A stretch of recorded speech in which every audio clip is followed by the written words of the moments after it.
If it's Thursday night, then you know the place to be is right here with me.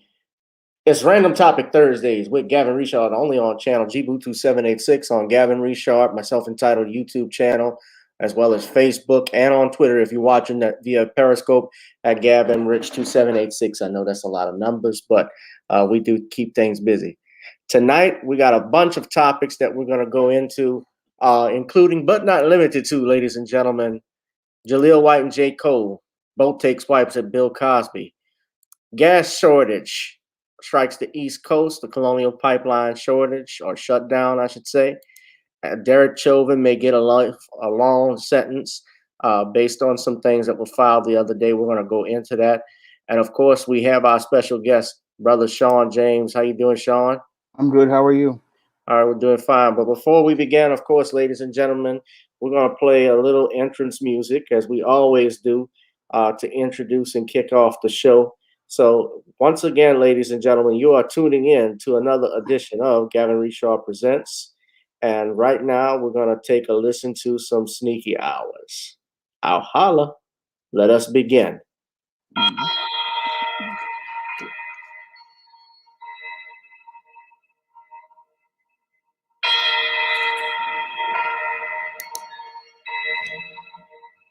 Hit that Cash App right there in the left-hand corner, please. Gavin Richard Esquire.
We are live, and I'm coming at you with 5. Ladies and gentlemen, welcome to an exciting edition of Gavin Richard Presents here on channel GBoo2786. Again, whoever you are, wherever you are, I hope you're blessed and doing safe.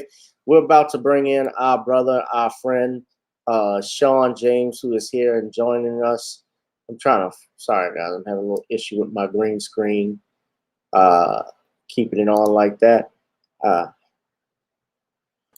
Let us bring Shawn in. Shawn, of course, is the author of the John Haynes series. His latest book, John Haynes Taking Care of Business, is available on Amazon. He also has ISIS, as well as the Man Crisis is another book that he has written. There's also Why 70% of Black Women Are Single. His brother has written over 75 books or better. So that's a lot of writing. And Shawn, of course, I'm sure doesn't get much sleep trying to promote his business. You see him all the time dropping videos, promoting trailers, and so you guys support this brother. But good evening, Shawn. Good evening, Gavin. How are you? I'm doing fine. I'm doing good. It's good to see you. It's good to see you as always.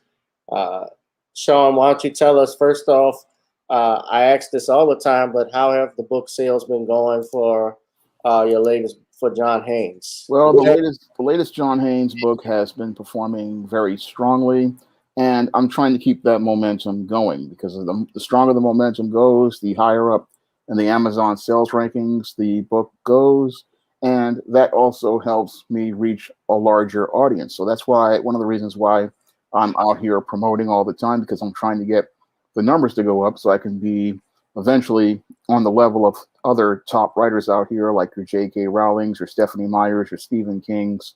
And since the mainstream publishing industry won't let me in to go do that, I have to go and try to build it on the outside while here on the grassroots. Right. Mainstream publishing, I noticed for a fact, you got to have like a literary agent to try, as an author myself, to first and foremost, that's willing to look at your manuscript or your rough draft of what you have completed. And then they take a liking to you. And then if they like you, they'll introduce you to the big publishing houses. And that's how it works. But it can take over a year or more before you hear anything back, or if you're going to hear anything at all. So when you're waiting for other people, they tend to let you down. So it's just good to try and get that out yourself, which is what you're doing. Yeah, well, I traveled in those circles for a lot of years, and I found myself going nowhere. And it wasn't until I watched a YouTuber known as Coach Red Pill that I found out how racist the publishing industry is, because it's controlled by white women and members of the alphabet community as related to images and media by black men. And they always go out here and try to box black men out of that industry. So that's one of the reasons why I'm going through the grassroots, because they really don't like black male authors, and they don't like black heterosexual black male authors out here promoting books and stories, because they want to be able to have the black woman pushing this misandristic anti-black man narrative in most of their stories.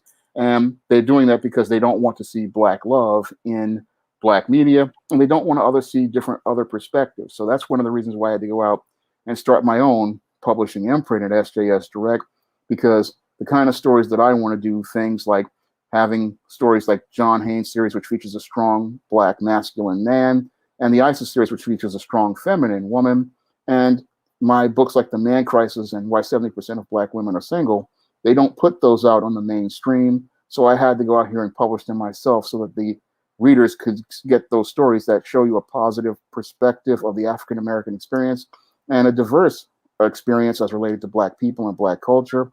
Because the mainstream media, all they give you is the same old single successful black woman who can't get a man, or they give you the downtrodden black woman, but they don't really give you any sort of real perspective from a black man's perspective. And they also don't give you positive black stories, and they also don't give you books about men's issues to help all the men out here, because in the eyes of most of these white women, men don't read. Ooh, that is a powerful truth. That is a powerful truth.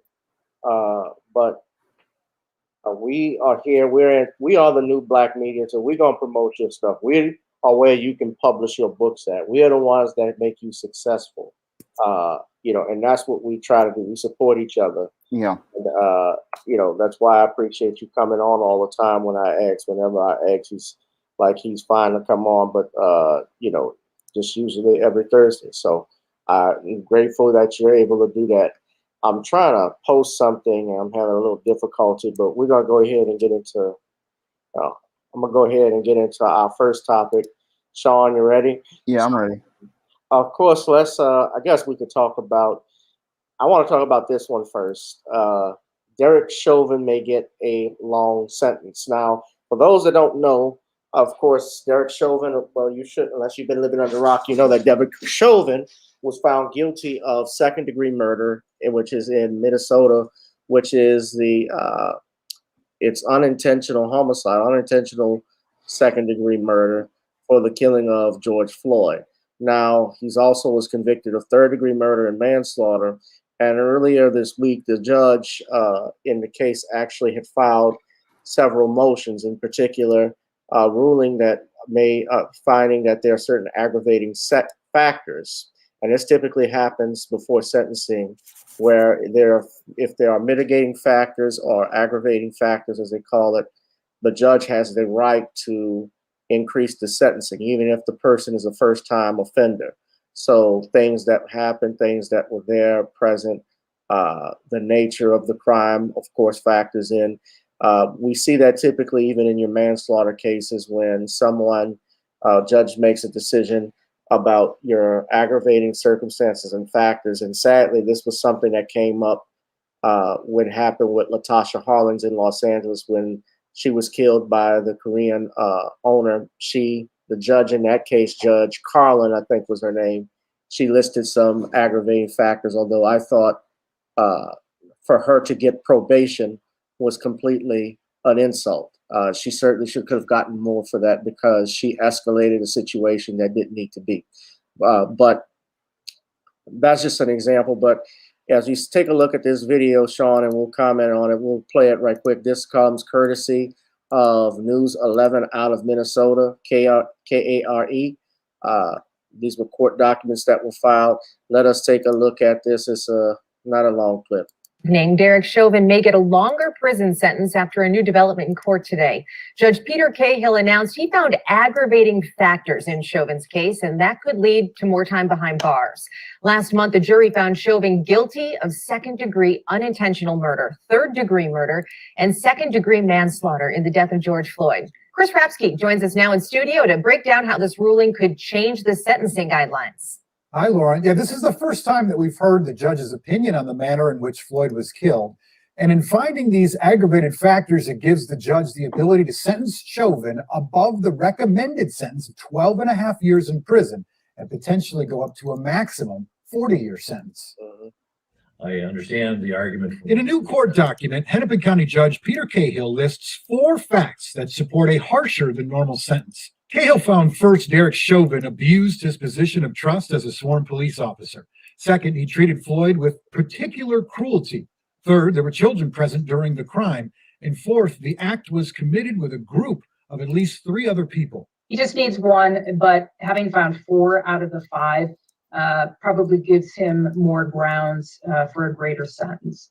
But he only needed to find 1 to justify a departure upward. In the ruling, Cahill said, quote, "The slow death of George Floyd occurring over approximately 6 minutes of his positional asphyxia was particularly cruel in that Mr. Floyd was begging for his life and obviously terrified by the knowledge that he was likely to die, but during which the defendant objectively remained indifferent to Mr. Floyd's pleas," end quote. Without these aggravating factors, Chauvin faced a sentence between 10 years, 8 months and 15 years prison for second-degree murder. Now, with these factors, the judge can go up to the maximum 40 years. But legal experts say a max sentence is risky because it comes with potential appeal problems. I think the judge would feel fairly safe in going up to a 30-year sentence for Chauvin. But if he goes over 30 years, then he's got to make some special findings, and there's all kinds of scrutiny that comes along with it. Sentencing is scheduled for June 25th. Okay. So what's next? Both the state and the defense will submit memos to the court arguing the sentence that they want to see, and the judge will go from there. Also still looming is the federal case against Chauvin and 3 other former officers, a case that, if convicted, could carry a life sentence. Also, some reaction today. Attorney General Keith Ellison thanked the court for agreeing on the aggravating factors, and Floyd family attorney Ben Crump applauded the judge for the decision. No comment from the defense. Lauren. All right, Chris, thank you. Okay, so guys, you heard that. You saw that there were 4 aggravating factors that the judge found. That number 1, that Chauvin breached his trust as a police officer.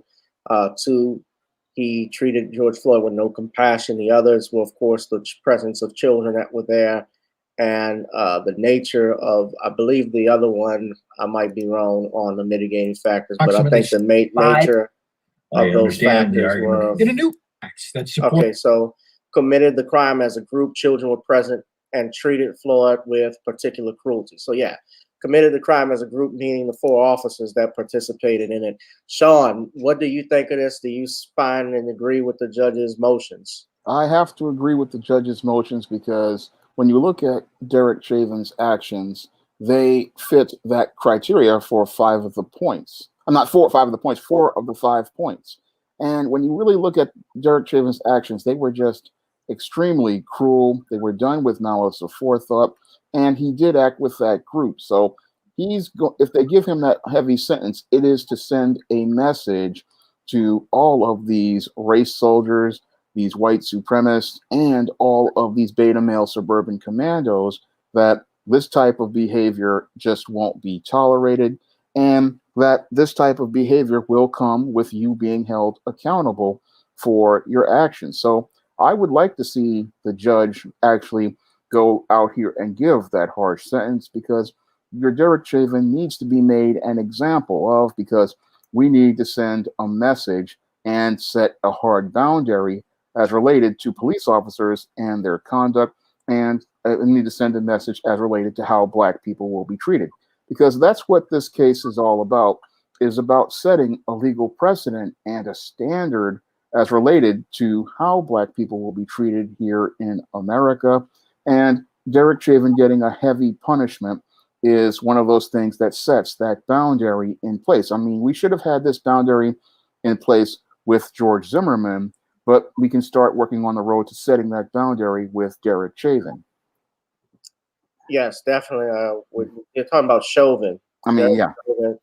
Yeah. I certainly think that Chauvin, an example can be made out of this, but remember, it's not over with yet. We have the sentencing phase that's coming about, and this judge did make that little argument before the jury, while the jury was deliberating, or he didn't make the argument, but an argument was raised by defense attorneys.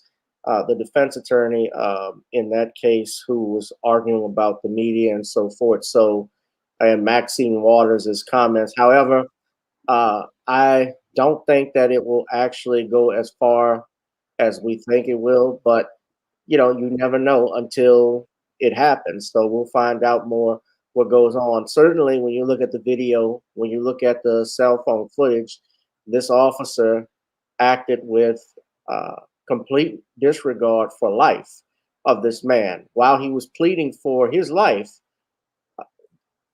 Derek Chauvin kept kneeling on George Floyd's neck and body. And actually, when we go back and look at it, what made it worse was that he could have survived this whole thing because they had already put him in the car. Remember, he was already in the car before he was killed. So even though he's complaining about it and is claustrophobic, and I don't know the distance between that Cup's food store and the police station, but they certainly could have gotten him there much quicker. And, they escalated this whole thing. Police officers tend to escalate most of the things that we see today.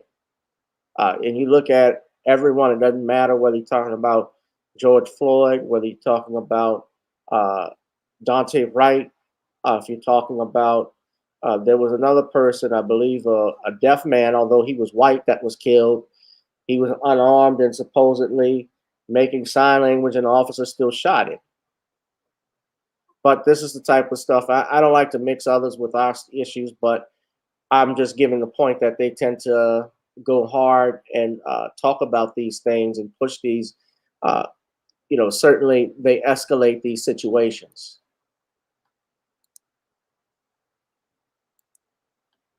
Yeah, they do escalate these situations and they do make them worse. And that's what happened in the case of George Floyd. We have these rogue police officers who made a situation even worse than what it was. And this wound up costing George Floyd his life. And hopefully that Derek Chauvin getting punished will, again, send a message to all of these rogue officers and even some of these suburban commandos out here that they just cannot go out here and take a Black person's life like nothing and not have to suffer any consequences. Most definitely. Most definitely. Okay. Well, that's the main thing that I want to talk about with you too. So it's going to be a very interesting what happens on June 25th. We'll find out. Let's see. So next thing I wanted to talk with you about, of course, you did a video on this already, but I thought it was important to bring this up because I'm really taken aback. I know why they do these things, but we got to talk about Jaleel White and J. Cole taking swipes at Bill Cosby. Now, those that don't know, Jaleel White was featured on TV One's Unspoken, I believe, is the show that's on there. And he talked about his time on Family Matters. And I did the video with Nicole already, but I wanted to get Shawn's take on it, and especially right here. And I'm just trying to wonder, why is it that Bill Cosby is the litmus test for all of these Negroes in Hollywood to throw under the bus? And this is a man that gave you a job, or gave you mentored you. He didn't make it to the Cosby Show because Cosby obviously was trying to give that to, he wanted it to mimic his personal life, which most comedians do when they're given a sitcom. They have characters that are named after characters that they grew up with, people that they know. And so Jaleel in this obviously went around. It's like I've seen Eddie Murphy do it. I've seen D.L. Hughley do it. I've seen Earthquakes, Lunel, Michael Jai White. Everybody takes a shot at Bill Cosby. Chris Rock, I believe. Everybody's taking a shot at Cosby. So I just want to play the clip from where this came from. This is from TV One Unspoken. And I just want you to know I don't own the rights to it, but I'm using it for commentary under the Fair Use Act of 1976 for the record. But here's the audio for those that may have not seen the clip. It's about 1 minute. Shit with Mr. Cosby, separate and apart. Many dinners at his house, breakfasts. I even ran into a rough patch, and he's directly responsible for why I ended up at the William Morris Agency. Jaleel White, best known for playing Steve Urkel in the 90s hit sitcom Family Matters, appeared on Uncensored Sunday, where he reflected on his friendship with Bill Cosby, who is currently serving up to 10 years in a Pennsylvania prison for sexual assault. When you go back in time and you realize how close you were to something, and you put yourself in rooms where you realize his wife wasn't there, that woman was probably there for that purpose. You know, it's a hell of a hindsight thing to look at. White, who nearly played one of Cosby's children on The Cosby Show, said he and Cosby had a falling out and that his former friend is getting what he deserves. And it was like, a revered man did a terrible thing and he's paying the price. It's just like, I think that's where we leave it. A revered man did a terrible thing, and he is paying the appropriate price. Okay, so that was him, Jaleel. But now let's take a look. J. Cole. And J. Cole caught flack for this, although not for talking about Cosby, but for actually putting that line in. People didn't like it because they felt that he was making fun of or taking light of rape victims, but they weren't taking swipes at him because they thought that he was wrong for doing this to Cosby. So if you read the article here, this is Hip Hop DX. This said J. Cole on Power 106 LA Leakers this week. He spit a fiery freestyle. And his line was, well, let me just play it if I can. All right, Chip, we ready? You got it, Mel. Yes, sir. LA Leaker. Right hand, let's do it, baby. The test is time. Cause I'm pure devil. Walk. Man. Power 106. Yeah. LA Leakers. Yeah. Cole, thank you for that, man. Thank y'all, man. Hell, man. Shit. Oh, no, I forgot what them bitches felt like. I ain't gonna lie. Get rid of me, I'm on top, but you don't got know who they debating this. These little niggas different, they don't. I keep it humble. My Fucking with this right here. I'm just rewinding it to where he Classic shit only, man. It's a classic. LA Leakers. J. Cole. I might get then again, I might get hit with Woke up this morning and wonder, hey, shit, I get fresh as shit. I keep it humble. My closet like Dover Street used to be bumming. Some days I'm still bumming. The difference is now it's by choice. Got just to peek out the window. These little niggas different. They don't play Nintendo. They play with extendos. I hope you can limbo that chopper. Go spin you around like a judge on a voice. I'm from a city where most niggas never get lucky enough to see something outside county limits. I ran up the ditches. I don't have no motherfucking business. Complain about nothing. Ain't got no time and no patience for list. They be making up who they debating is better. Let's face it, he one of the greatest. No Bill Cosby shit, but if niggas is sleeping, then fuck her. Most niggas don't understand me. I don't do the Grammys. I play in my jammies on sofa. Most niggas don't understand me. Ferrari or Camry. I bet I look good in them both. Most niggas don't even get this. Go how you on top, but you don't got no bitches. I know. Most niggas don't even get this. To giving a chance. They trade family for riches. I know. Look at my ceiling. It's endless. I'm sick of these bitch niggas feeling the sentence. It ain't. All right.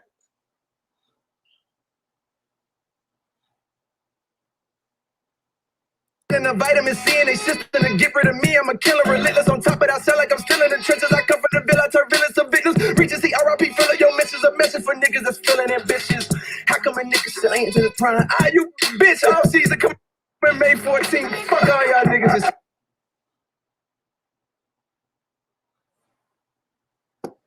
All right.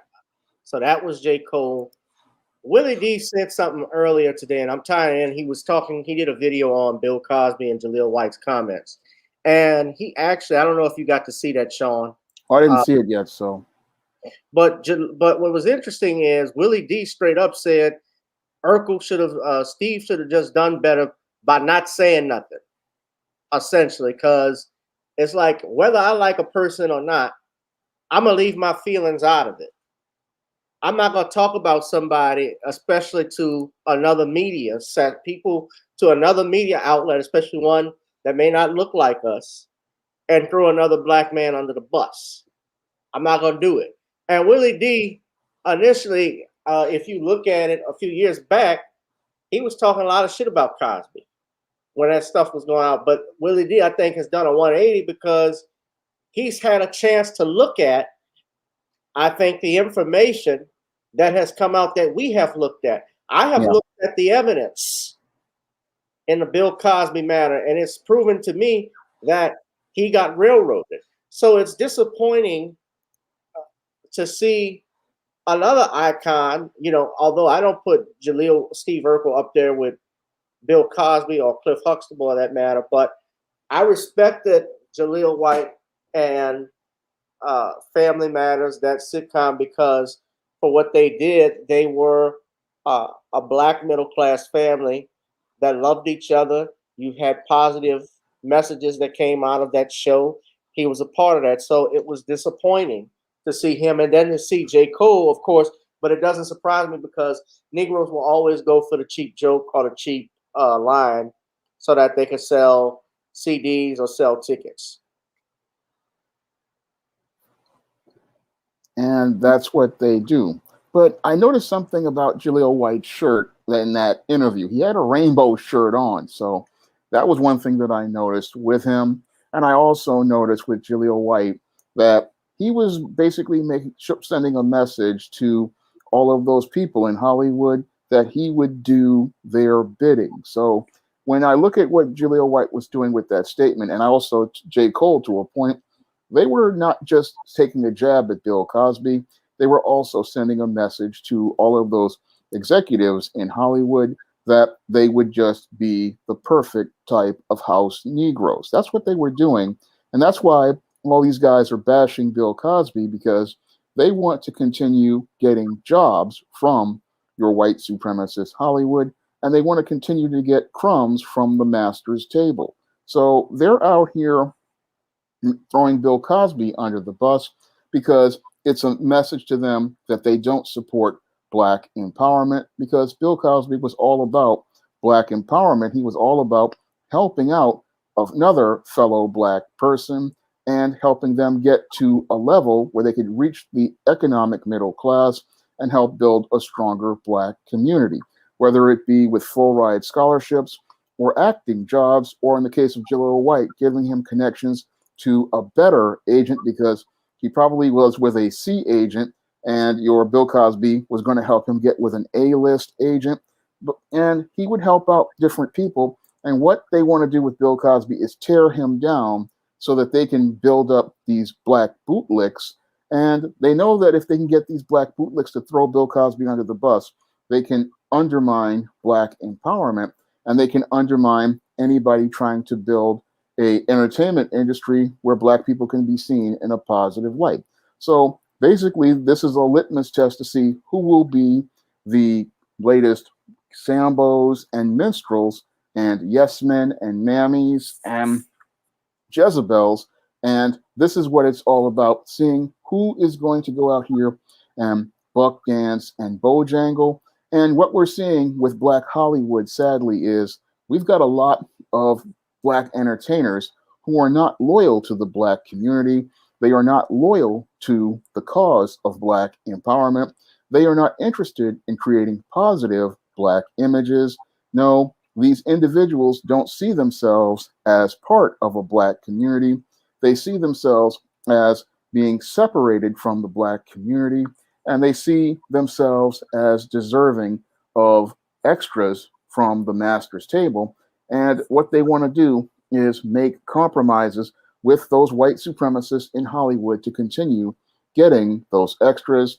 And it seems like the new litmus test towards compromise, showing how compromised you are, is throwing Bill Cosby under the bus. Because we saw this, we saw this with Hannibal Buress, because he was the first one to throw Bill Cosby under the bus, and they gave him a TV show. We see this with. We haven't seen him lately either. No, we haven't seen him, because what happens with white supremacy is, like Professor Black Truth always says, they always break their toys, because once they finish using you, they toss you. But you can't explain this to the Black Hollywood types, because they think they're moving ahead, but they don't understand that your white supremacy only uses you in the short term, and then after they've finished using you, they get rid of you in the long term. So your Jaleel White thinks that, oh, I've got this new marijuana business where I'm selling this Urkel weed. So in order for me to get my business moving forward, what must be under the bus in an interview, and then the white supremacist will help me with my weed business. But what's waiting for him probably will be federal charges, but he doesn't really see that in the big picture, because again, white supremacy always breaks its toys after it finishes playing with them. And your J. Cole also threw Bill Cosby under the bus because he wanted to move up the ladder and get himself a music deal. And again, they're going to toss him under the bus, because many of these Black celebrities just, again, don't understand that white supremacist Hollywood doesn't have much use for your Black celebrities outside of looking like they're becoming snitches and house Negroes now. And that seems sadly what the case is as related to many of these Black celebrities. And it's sad that their litmus test in white supremacist Hollywood is throw an elder under the bus. And many of these Black people are not really understanding what's going on, because just like they destroyed Bill Cosby, they can destroy you. And it's just a matter of when they decide to destroy you. And that's the thing that flies over the heads of most of these Black celebrities like Jaleel White and J. Cole. Well, let's take a look back at what he just said, because this is important. Now, I brought this up Tuesday when Nicole was on here. Shout out to Nicole. Listen carefully to what he says, though, Shawn, in this line. Y'all listen carefully. Back in time and you realize how close you were to something, and you put yourself in rooms where you realize his wife wasn't there, that woman was probably there for that purpose. You know, it's a hell of a hindsight thing to look at. Okay, you heard what he said? Yeah, I heard what he said. He said, it's a hell of a hindsight thing to look at. But before that, he said, you remember that woman was there. His wife wasn't there. She was there probably for that purpose. The key word, ladies and gentlemen, was probably. It's a hell of a hindsight thing to, you know, probably there for, wife wasn't there. That woman was probably there for that purpose. That woman was probably there for that purpose. Now, I bring that up because and it's important to keep in mind, the word is probably. So Jaleel does not know for a fact, number one, Bill Cosby raped anybody. Probably doesn't mean I know for sure that the woman was there to have sex with Bill Cosby. That could have been his assistant. That could have been a secretary. And let's say they were having sex. What's the difference between him and John F. Kennedy and Frank Sinatra or Dean Martin or Bill Clinton or any other powerful man that have girls around him? Hugh Hefner. Yep. But in Hollywood, it's always like that. I mean, though most guys know what the game is in Hollywood, and a lot of those women put themselves in those places like that because they want to get roles in shows and movies. And the casting couch is well known in Hollywood.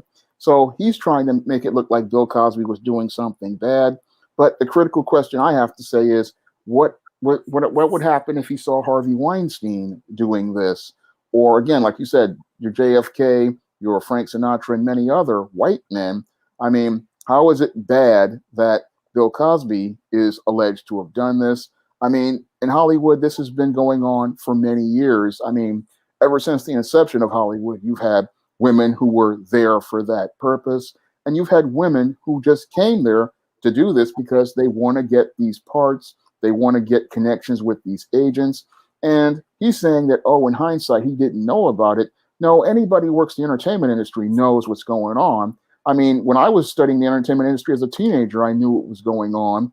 And it's just ridiculous for him to say that because he grew up in the same time I did. And I was, again, studying the entertainment industry. I know what it's all about. And a lot of these guys, again, they have side pieces, casting couch chicks, and women are going all around just throwing it at any guy who says he's an agent. That's just how it is in Hollywood. And they're trying to, again, make Bill Cosby the bad guy for something that has been going on ever since the inception of Hollywood. Right. And the whole thing, well, here's the thing. It's more than a cover-up. Look, even Cecil B. DeMille, who they honor with an award at the Golden Globes, which we'll talk about as being canceled. NBC will not be airing them next year. I don't think it's because of social justice. I think it's just because the ratings have sucked for the last few years, like the Oscars, like the Grammys, and so forth. But Cecil B. DeMille, I had it on good authority because I spoke with via Judge Joe Brown, who told me that at his old studios was where Cecil B. DeMille had his studios in Hollywood.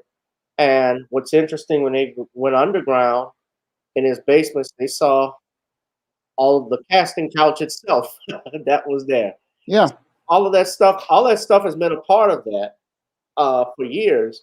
And even Frank Sinatra's wife, Barbara, who passed away, I think, a couple of years ago, she even wrote a book in her autobiography that she never minded Frank messing around with women. And the reason why she didn't like it, she said she understood that it came with the business because she knew that's Frank.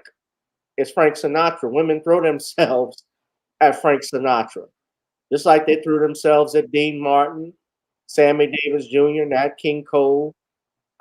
It happens. When you're the king, you have the mistresses with you. Yeah. That's just part of the business. It may not be morally right, in the eyes of the Lord, but that's part of the business. And I'm sure Camille Cosby, she didn't mind. I'm not going to say she didn't mind it, but I think she never divorced him, obviously, because she's a powerful woman without a prenup. Yep. So she has the leverage. She can clean him out. Right. And I think what's also interesting is that it's important to note they have children together. Yes. So it makes it much more difficult when you're married and you have children and you have an empire. We're going to stay together as a family, no matter what. And we saw that even at the trial. She came to his trial hand in hand. They didn't divorce like the media was trying to make it out to be. They didn't split up. She has been, it's my understanding, because I actually know Tom Mesereau. I've had Tom come on. If you've seen the live streams, Shawn, yeah. Miss Cosby is the one that runs that legal team. She's the one picking those lawyers and so forth, because she's making those decisions. So she's a very intelligent woman. She's a doctor. She is the actual doctor in the family, though Dr. Cosby, Bill Cosby, has a doctorate as well. But they've always believed in education. They've always believed in uplifting the Black community by the images that they have portrayed. This is a man who not only gave over $100 million to historical Black colleges and universities. This is a man that also broke barriers in Hollywood. When he was on I Spy, they didn't allow Black stuntmen to do stunts for Black actors. They had white men in blackface and afros do that. And Bill Cosby objected to it. He opposed it and said, no, we're not going to do this. And he helped co-found the Black Stuntmen Association out in Los Angeles. He also was responsible for hairdressers, Black stylists. He also he was responsible for bringing in Black writers and producers and directors. He helped Robert Townsend when Robert Townsend was doing Meteor Man and he was having trouble with the budget. Bill Cosby worked on that show, on that set for nothing. That's a major impact. He helped out a lot of people. He worked on Media Man for nothing, for scale, so that he could help Robert Townsend with the budget. And Robert Townsend, interesting enough, directed Bill Cosby's last comedy special that Netflix won't air. And Robert Townsend hasn't said anything about Bill. You haven't heard from him. You know, so let me make, you can speak, but let me, after I just make this one quick point. I would rather these brothers and sisters that if they're asked about anything about Bill Cosby, anything about Michael Jackson or OJ, to just say, especially about Bill, but Bill Cosby in particular, just say no comment. Just have respect to say that, because, and there's an interesting reason why they're doing it. Of course, there's an appeals process that's going on right now, Shawn, as you know. Yeah. They may be making their decision at any day now. And so I think the reason why they're throwing these people out there to say these things is to have an impact with the judge and the judicial panel, excuse me, when they make their decision, because it's 7 judges. And I live streamed the whole proceeding. Everybody saw it. And even the judges were of the mindset, this went out publicly. It's on record. It's on YouTube. Y'all can go look at it, Jaleel. You can go look at it, J. Cole. Go look at it, D.L. Hughley, Lunell, George Wallace, all of y'all, Vlad. They said that this man didn't get a fair trial. One of the justices actually said this. He's on the record saying it. It's called research. Go ahead, Shawn. Yeah. And I believe a lot of this is going on, again, like you said, because they want to try to sway the judges, but it's not a case of being tried in the court of public opinion. I mean, Jaleel White and J. Cole's opinion of Bill Cosby has really nothing to do with the rule of law, because the judges have to follow the rules as related to the law. And when we look at this whole trial of Bill Cosby, he was railroaded from day one because Sir Kevin Steele ran on the whole idea of convicting Bill Cosby, which clearly showed bias. And we also noticed that there were multiple judicial errors in that trial. So the case has to follow the rule of law.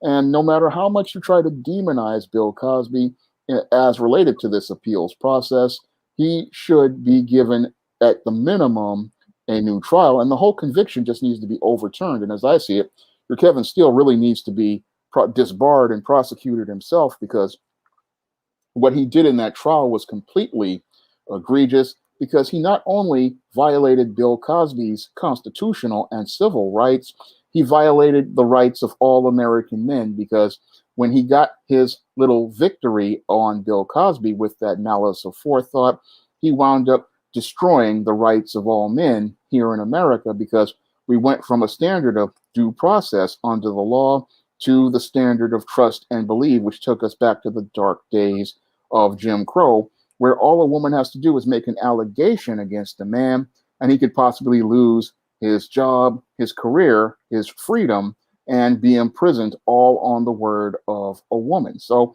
this whole case, it has a lot of ramifications, and it definitely does need to be overturned, because it is a case that practically, again, destroyed the rights of men here in America.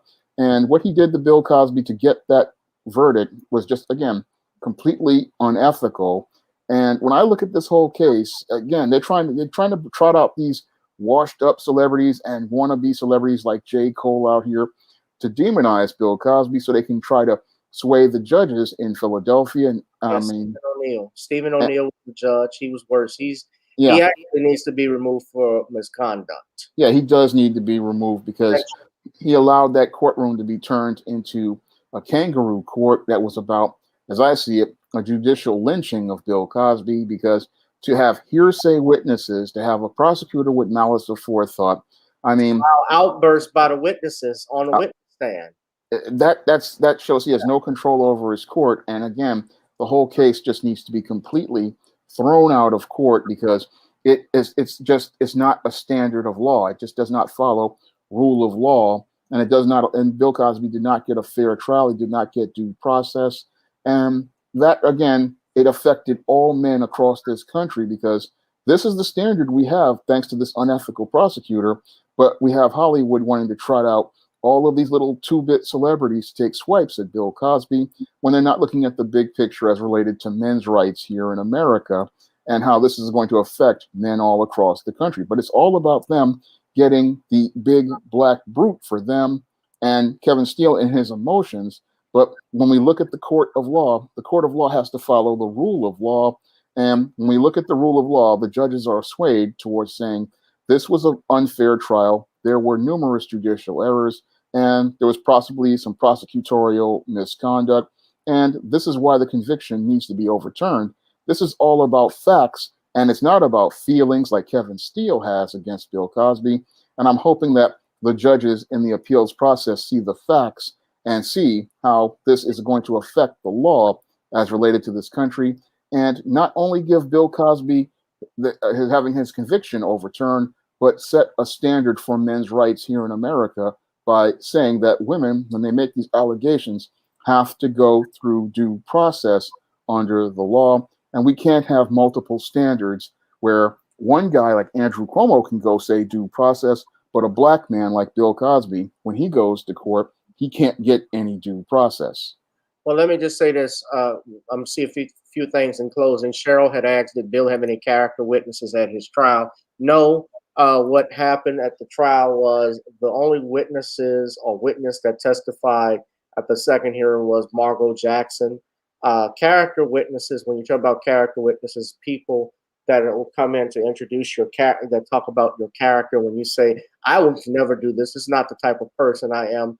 They ask questions of that nature, but it's wise not to do those because it then opens a door for the prosecutor to bring up any information on that. But this prosecutor was allowed to bring in and call 5 witnesses. Previously, they only allowed 1 at the first trial.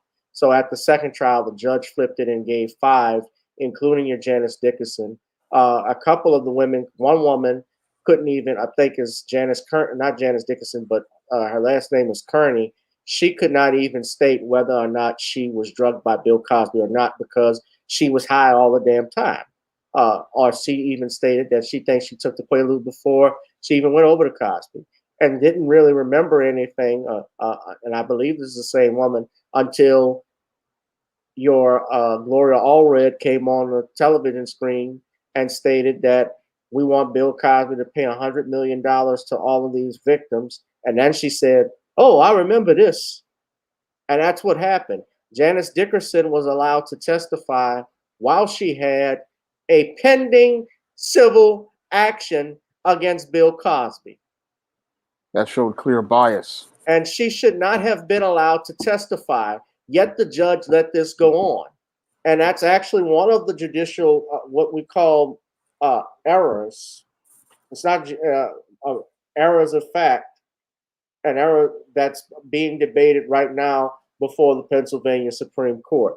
So the judge allowed that. There was also a juror who said we should all go home. We know he's guilty. The judge let him sit on the jury in the jury box even after questioning him about this. You can remove a juror for cause. If you think that they're biased, the judge can strike that juror. You can replace them with an alternate. We find out, though, my understanding is the alternate, it was black. So I don't think they wanted to keep or put more blacks on the jury. Remember, it was only 2 blacks on that jury. And I don't believe there were a lot of women on there. That might be another issue either. Janice Dickinson Tyree is a known liar. She accused Sylvester Stallone of being her baby daddy. So that's just, I got to move on because I don't want to take up too much time on it. But I'm glad we're talking about this because I'm going to segue into Jaguar Wright said, Rosalind says, how you doing, sweetheart? I like what Jaguar Wright said. How you going to drug a drug addict?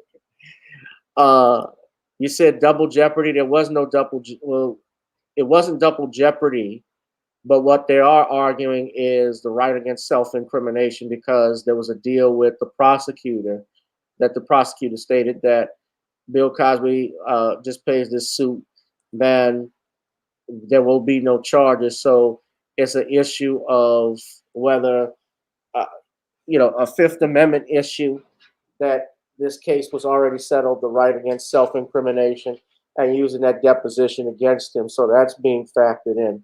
But I do want to talk about somebody that gets on my nerves. And this relates to the Bill Cosby thing too. And I guess we got to go in on him, shall we, Sean? And that's Moise Lamont Hill. Now, Moise Lamont Hill, or Mark Lamont Hill as he's known, I have issues with him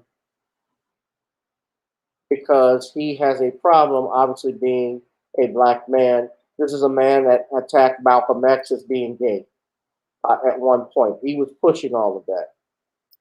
And he had Dr. Umar Johnson on. So somebody shared this with me. Remember, he got fired from CNN?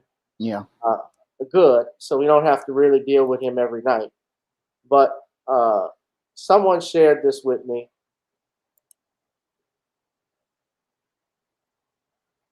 And I gotta, hold on, I'm gonna have to, I can't believe this too. We're gonna talk about this, but we're gonna be talking also about about a couple other topics, but I just got news. Well, I'll just talk about it a little bit later because I'm gonna remember this about Randall something Disney did. But this comes from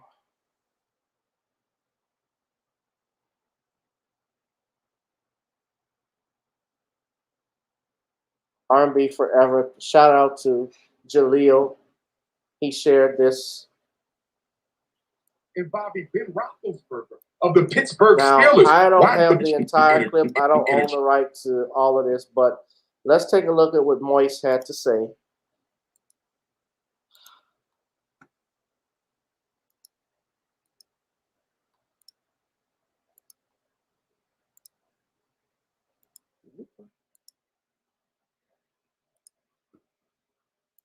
Why didn't the case involving Ben Roethlisberger of the Pittsburgh Steelers, why didn't that get the same energy? What about the Duke lacrosse team of several years ago who sexually assaulted a young black female student? Why didn't that get the same energy? What about Marv Albert, who was the leading NBA announcer at that time, accused of sexual abuse?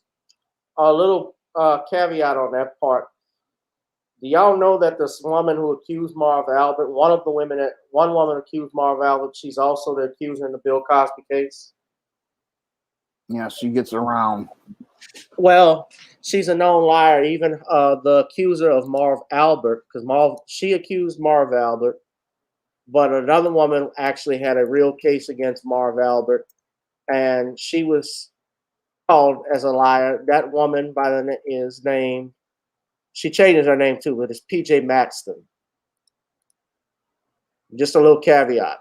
So that's how that's what they do. They go to they bring these actresses to the media and they put some eye drops on their cheeks and they sell you a story.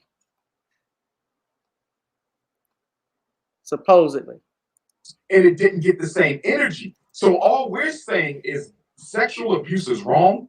Black women suffer from it way more than white women do. As a black man, understanding the history of the sexual objectification of the black woman in her body, I'm extremely sensitive to the issues of black women when it comes to sexual abuse and exploitation. But at the same time, I will not stand by and watch a black man get publicly lynched before he has had his day in court.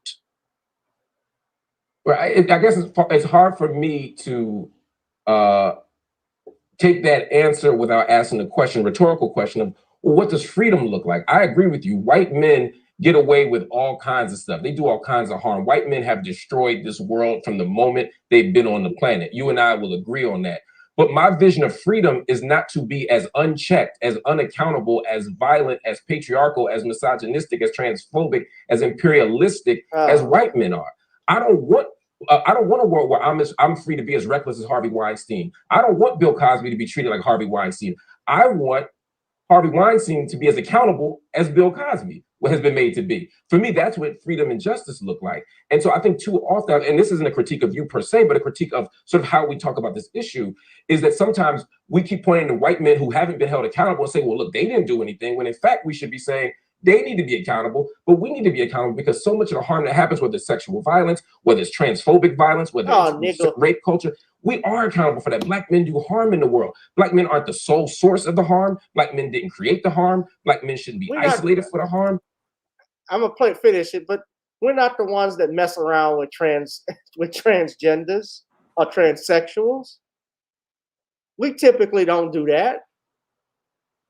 If there's any violence that happens, it's only a result after they find out, most of the time, that that person lied to them about their true identity. Doesn't mean it's right, but I can certainly understand if someone lied to you and you thought was a woman and you found out biologically they were born. If you find out Betty was born Bruce, I'd have a problem with it. But Black men do harm, and there has to be a way that we hold ourselves accountable. And I think if we don't, we run the risk of reinforcing patriarchy and so many other forms of violence in the world.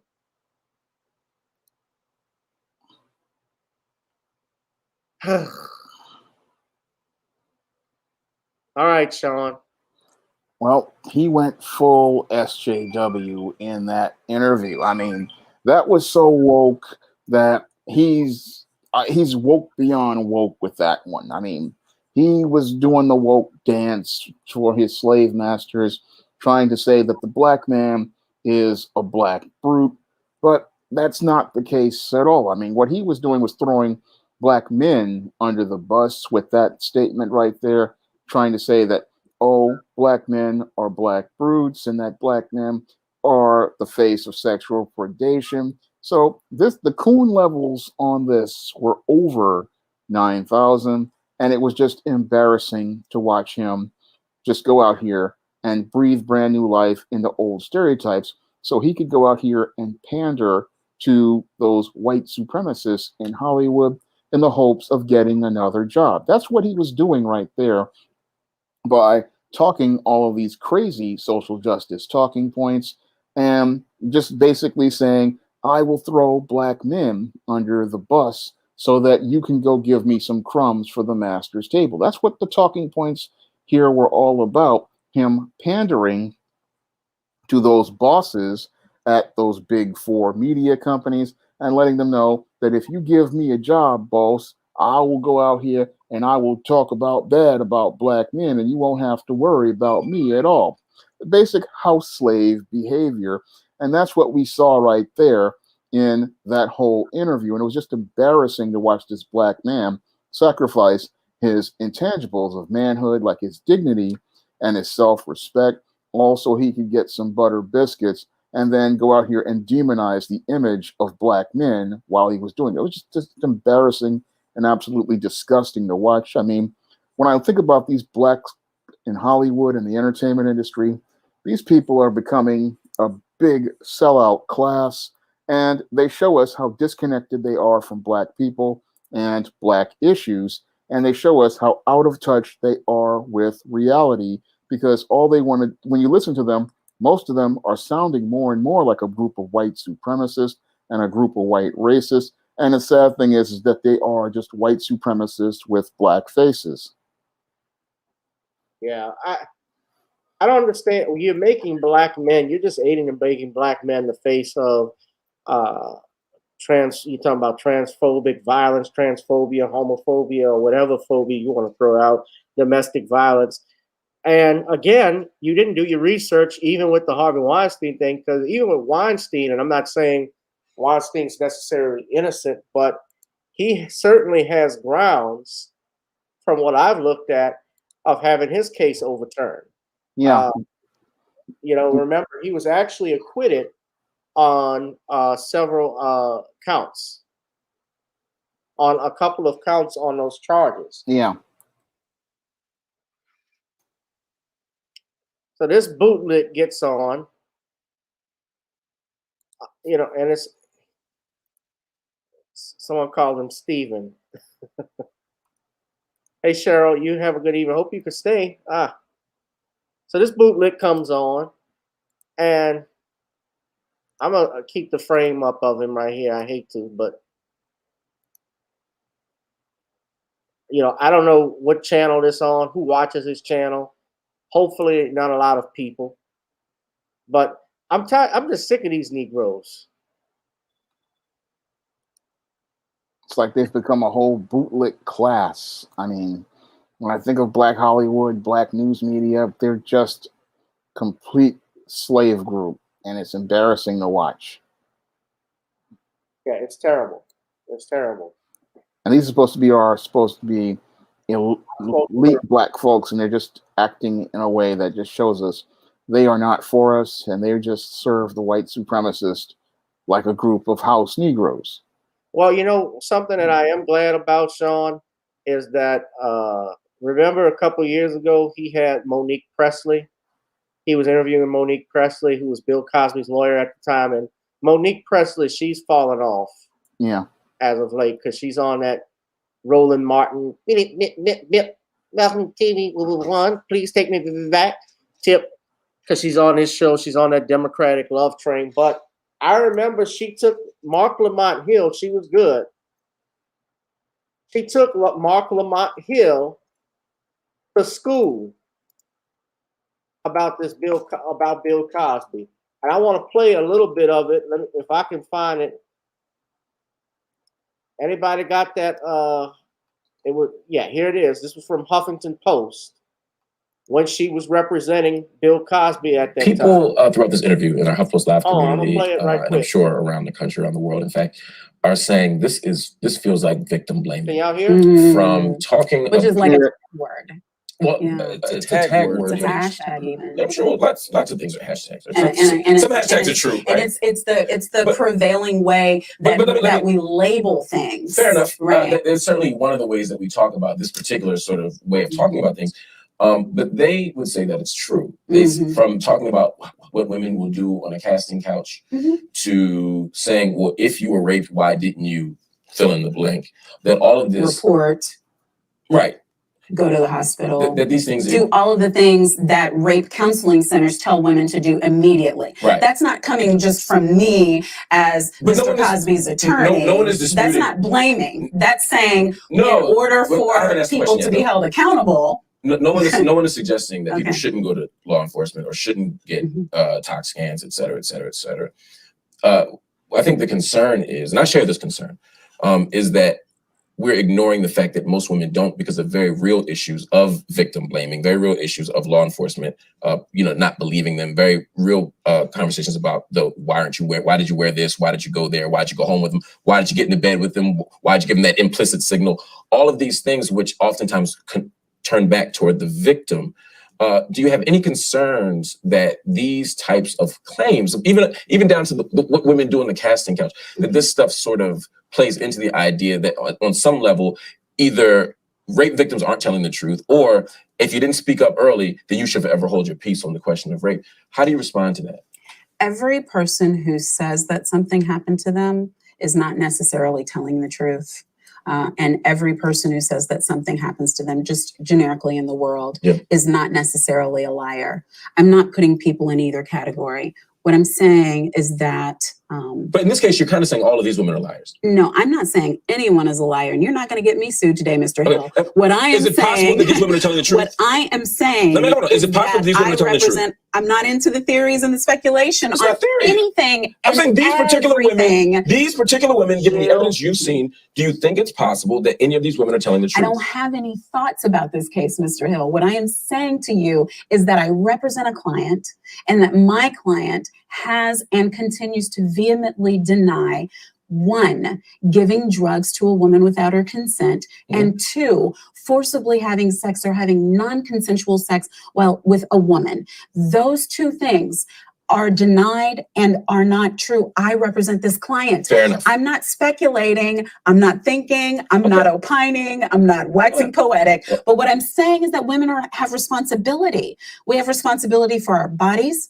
We have responsibility for our decisions. We have responsibility for the ways that we conduct ourselves. And if I do something, Did these women conduct themselves and improperly? I'm not talking about these women. I am Which women? saying all women have responsibility. So when we get to the larger, so if any woman doesn't do when these we things, get are they to behaving the, improperly? when we get to the, and it's not a question of behaving improperly. What I am Are they saying, behaving irresponsibly? You said everyone has a responsibility. If they don't do these things, are they irresponsible? So, for instance, No, but and I can only put, question. You laid out a list of things that women should do to that they're responsible for. I said they're responsible. They're responsible for good decisions. Right. If they don't make the decisions that you deem good, are they being irresponsible? It's not a question of what I deem good. Okay. If they don't do the things that you just laid out, are they being irresponsible?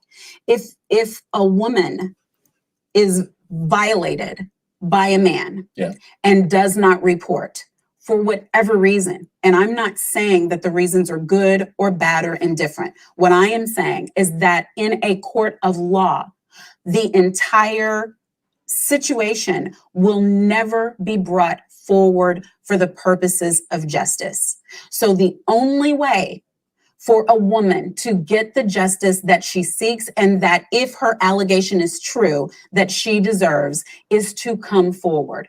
And even if the reasons that the woman did not do that are legitimate ones, what cannot happen, in my opinion, in the United States is that 40 years later, there is a persecution tantamount to a witch hunt where there was no prosecution timely and there was no civil suit timely. It is not, and there's not any testimony or any accusation from any of these women that Mr. Cosby in any way bound them, gagged them, prevented them from coming forward and saying whatever their truth was at the time. That's not what happened. So to blame the person who's the target now of the attack for what they chose not to do many years ago is improper for me as an attorney. Okay. And when I'm pressed to give an opinion. By that logic, then, even if Bill Cosby had done it, this would still be improper.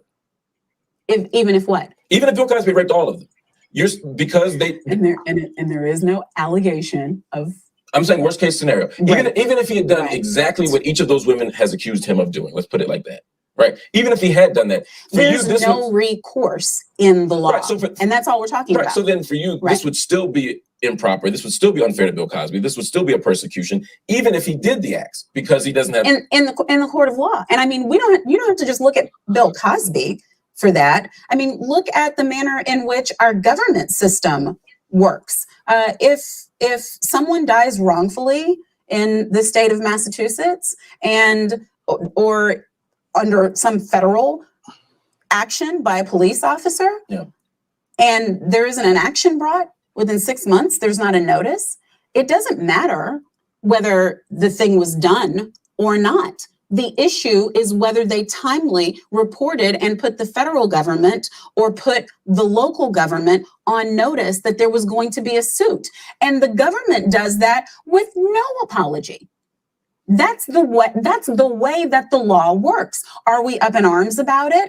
I don't really see anyone being up in arms about it. People die in hospitals that shouldn't all the time, state-run hospitals. And sometimes they don't even know that they have an injury until after whatever the mandatory notice requirement is. But it is the law. There's that little moist, that little pipsqueak.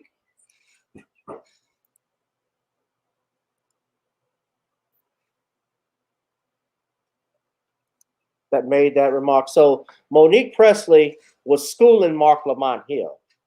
If you saw the full clip, and she was even going further about stuff, especially as Mark was asking questions about, well, what about the pictures with Bill Cosby and the women? What about all of this? See, he has always been just like Michael Eric Dyson, because somebody said he's starting to sound like Michael Eric Dyson. Remember, Dyson threw Bill Cosby under the bus too, and even called sick Bill Cosby, accused him of raping the black community. Shit like that, morons like that, I don't respect.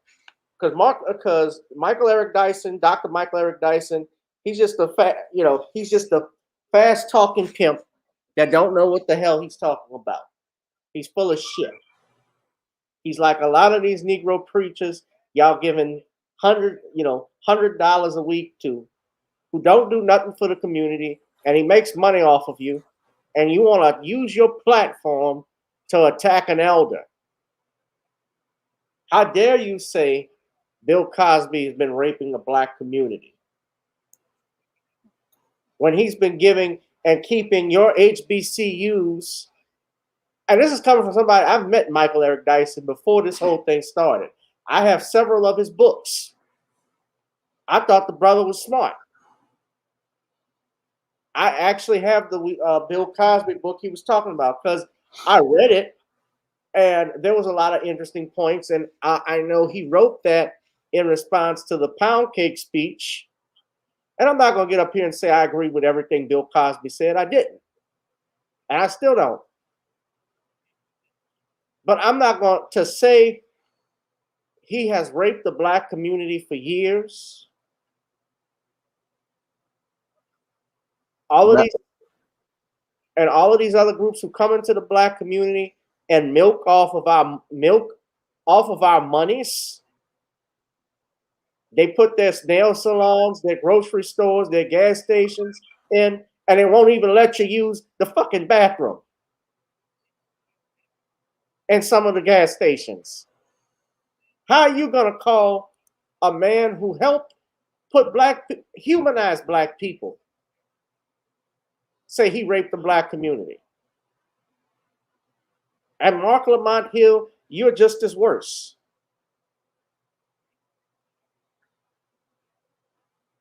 I've lost a lot of respect for a lot of these people.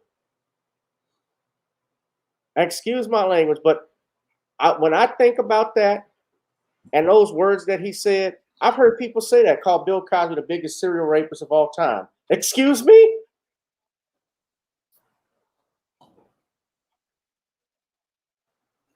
I'd have to say that these bootlegs really show us who they truly are. I mean, to call one of our elders like Bill Cosby a person who is raping the black community, that's really low, and it's really a point that really it makes no logical sense. I mean, here's a man who gave thousands of black children a chance to go to college. Here's a black man who gave us positive images of black people that have helped generations, and he's also kicked down doors for black people in the entertainment industry and in business. And for him to say that, that's just completely egregious, and it's just completely out of line. I mean, that's just a basic disrespect of one of our elders. And for your Mark Lamont Hill to say something like that, I mean, just absolutely disgusting. But it shows me that was Michael Eric Dyson that said that. I mean, yeah, Michael Eric Dyson, well, whoever it is. These bootlicks, they all look the same to me. But when it comes to these bootlicks, I mean, these guys, what makes them dangerous is that they will throw anybody under the bus in order to get some crumbs from the butter biscuits from the slave master's table. And they are more loyal to the white supremacist who signs their paycheck in Hollywood and the entertainment industry than they are to black people. So a lot of these people like this, they are not really interested in black empowerment, and they're only interested in trying to get paychecks and butter biscuits from their white slave masters. And they will basically throw any black person under the bus. They even throw each other under the bus. I mean, if they had a chance to move ahead of another individual, they would throw that individual under the table. And that's why these are individuals we shouldn't look up to and we shouldn't trust. And many of these individuals, they're getting upset because they're starting to see new faces from new black media coming up, like Tariq Nasheed, Jason Blacks, and many others coming up.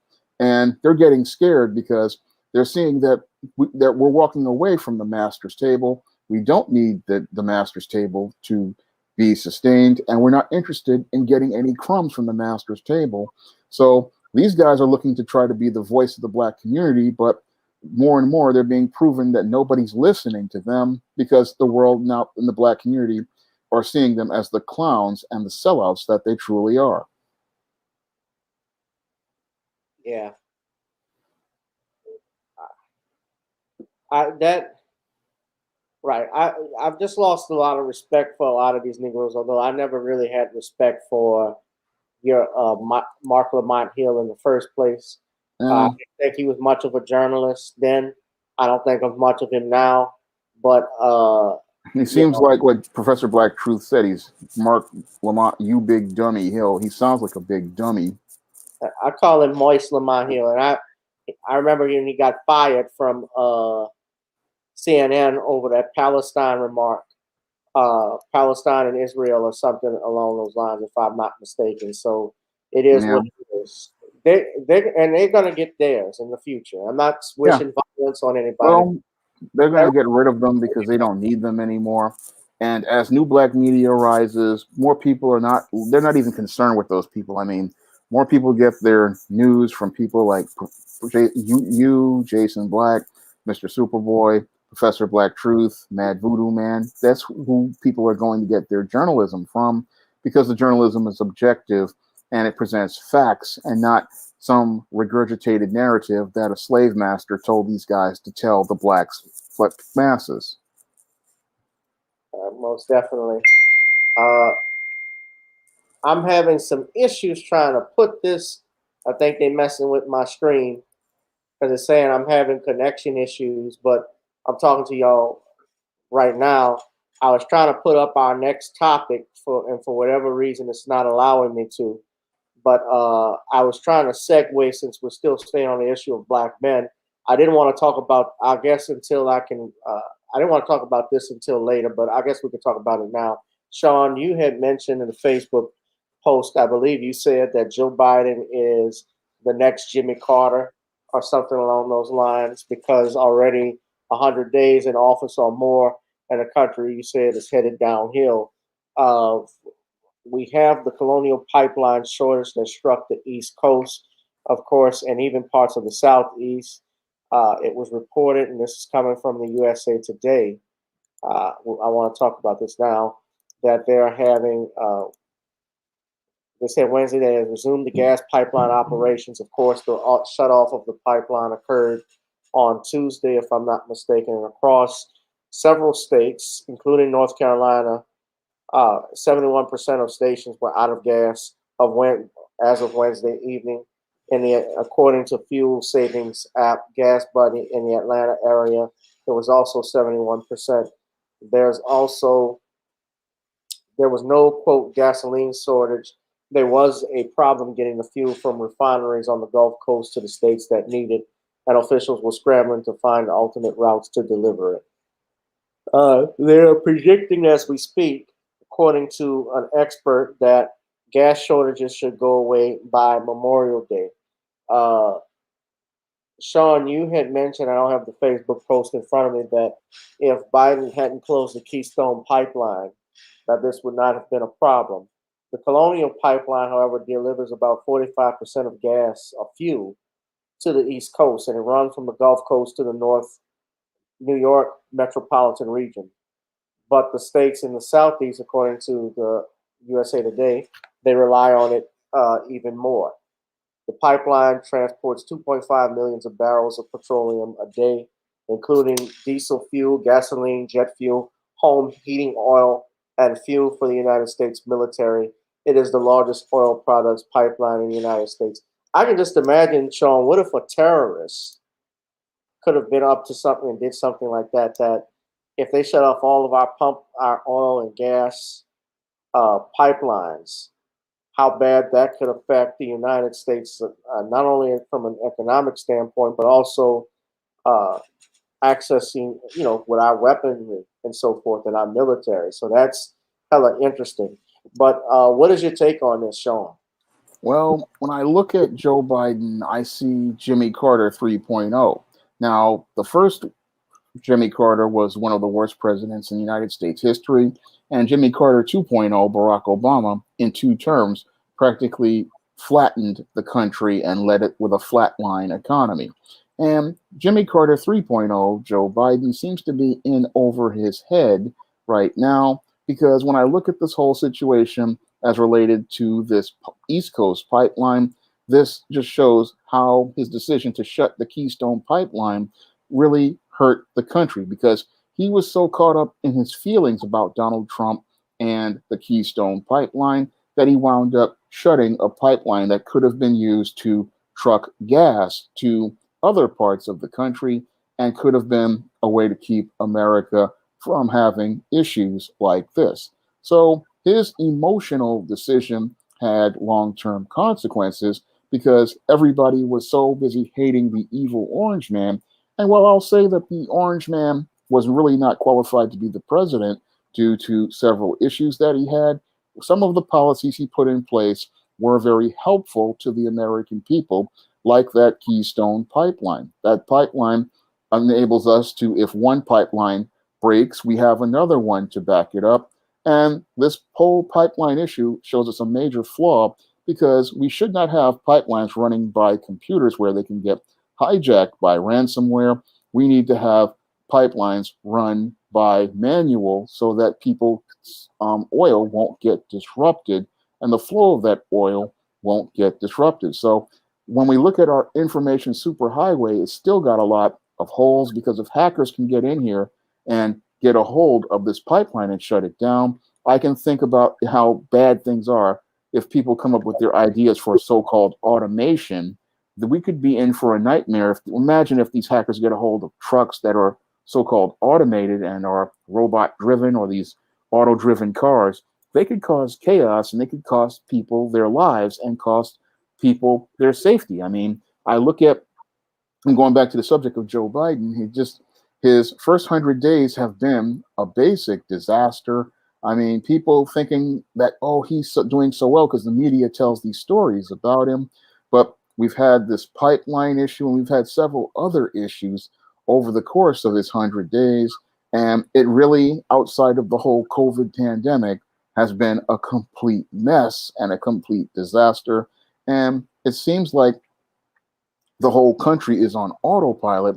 And it's just not a matter of if it crashes, it's just a matter of when, because this pipeline, again, this was a major mess. And then I look at the mess that's going on in Israel, and it's looking like the country is going slowly off the rails, because while there's somebody who was put in charge, it seems like the engine is on, but nobody's running at the helm. Most definitely. I'm more taken aback now. Yeah. So with Trump, and I look at this in honesty, Donald Trump and what he did for the United States wasn't that bad. He was not a president in terms of manners, like presidential, in that terms and aspect. He was a bit of a bully with a lot of things. He could be rude or sarcastic with a lot of people, but a lot of people appreciate that too. They like someone that shoots straight from the hip. And I prefer stuff that's honest and truthfulness. He did not attack the Black community. No, he did not. About it. And we have a situation as well with these immigrants that are coming in the United States. They're getting thousands of dollars more than American citizens, and as a result of this pandemic. And keep in mind, Shawn, there is also, we may very well, this is my opinion, I don't know this for a fact, but I'm just worried about the COVID variant that they're talking about that's out there, because they say you may need a booster shot after you've taken the vaccines already. But what if this variant, because I'm seeing numbers go up, what if this variant actually forces us to do a lockdown again? That might happen. That could possibly, I'm thinking about that. That would be scary, because if we had another attempt at a lockdown, the country would revolt, because the country's in a very fragile place right now. And I don't think people would accept another lockdown. And that's why we saw Keisha Lance Bottoms say she didn't want to run for a second term, because it would be impossible to enforce, because people are already at the brink right now The country is on the brink. We still have people out of work. We still have people who are barely making ends meet. And the whole thing is that, again, Joe Biden is meant to be this pacifier to make people feel like things are going in the right direction. But if they go off the rails, then we could have another January 6th sooner rather than later. Possibly. But this Colonial Pipeline shortage, man, is something to watch. Of course, there's no gas shortage right now currently, but there wasn't really a gas shortage. It really was just the media trying to get people to panic, like they did with the COVID-19, and they had people buying toilet paper. Panic, price gouging. Yeah, and the media they like CNN and them. They fan the flames on these stories, and they really don't need to fan the flames on these stories. And they make it worse than what it actually is. Right. And of course, we saw people. I'm trying to see if I saw photos, on here, but let's see. There were people filling up gasoline in open containers, people putting it in grocery bags, people putting it in. I saw one lady, excuse me for, I saw one lady, let's see, putting it in a laundry basket. These were people who just really, Stupid.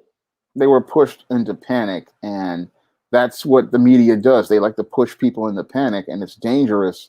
And I thought they would have learned something as related to COVID-19 and George Floyd about fanning flames. But we have a problem with our American media in that we're not getting objective journalism. And that's what we saw in a Veritas report where they interviewed they had the CNN people, and the CNN people themselves said they are not about news or journalism. They're about ratings. And they said the only way you get real news and journalism is from YouTubers. That's the scary thing about this media out here. These guys are looking to see pictures like this because they want to get ratings, and they don't really care about people's safety, and they don't care about the dangers people are in. They just want to create sensationalized stories. It's like we're in a world of yellow journalism, and all these people want to do is get these tabloid numbers up and these ratings up, and they're not thinking about people's safety or health. And this whole gasoline situation, this could have went really bad. I mean, imagine if somebody with gasoline in plastic bags or in one of these containers was to drive the wrong way, they get a spark in their car. Because gasoline isn't just flammable, it explodes. And when it explodes, it not only blows up the vehicle it's in, it also trickles down and blows up other vehicles. This could go really bad. But many of the media, they're not being responsible journalists, and they're running these sensationalized stories thinking, oh, I'm going to get some high ratings, but they don't understand that this type of sensationalism, it just makes things worse, and stoking all that panic, it could lead to some people losing their lives, all because a group of irresponsible journalists want to call themselves getting their ratings up, even though CNN is cratering as we speak. Yeah.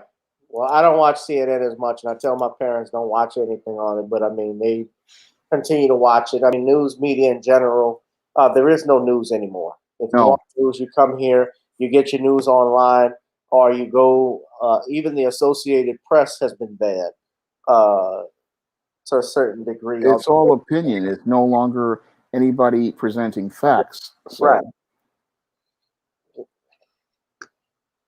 Would you listen to Roland Martin's? I would not even go near him. That's not even news. He's just a clown. Watch your mouth, fool. I got blocked by him last week. I was happy. He's a certified minstrel. I called him a prick. I said and he's blocked me. I was like, well, he says he blocks people if they call him slurs and stuff, but apparently last time I checked, prick isn't a slur, so you are what you are. That's how, folks.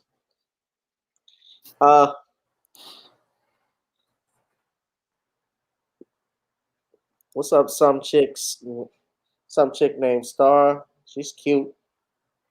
Welcome to the channel. I don't think I've seen you before, dear.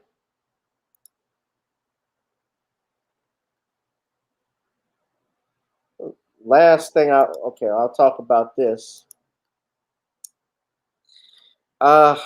Ladies and gentlemen, Disney is getting ready to introduce the new Proud Family. Emphasis on pride, if you dig my meaning. I think you know what's coming. Okay, so this was brought to my attention earlier. Shout out to Jason Reed as well as our brother Torian Rain. He actually had this here, but y'all check this out.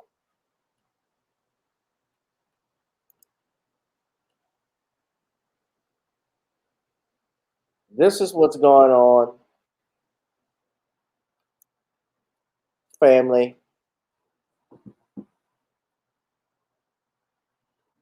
To cancel. I want you to look at that. Now, I never watched the Proud Family like talking about it. I've seen episodes of it from here and then, but I didn't flock to it as a kid. But I did watch it. And you look at this. This is the new Proud Family. No thanks. No And thanks. it's called the Proud Family, Louder and Prouder. And there's a little girl who has two adopted gay parents, played by Zachary Quinto and Billy Porter. Now you notice in this, Tariq Nasheed pointed this out, especially since he's doing his buck breaking movie. But you notice the white male is taller than the black male. He's obviously buffed and bigger. And we can guess from this who's catching and not pitching. Yep. Another jab at the black man. Now the original Proud Family, that's a good one. An unidentified rolling prod object. Yep. I'm a bowling ball. I'm a man. I'm a bowling ball. I'm a turkey. Yep. Bussy Porter. Now, it's a bussy action hour. No, and these are two. Of course, we know Billy Porter is gay. Zachary Quinto is gay. Zachary Quinto was the star of the Star Trek. He's the new Spock. Yeah.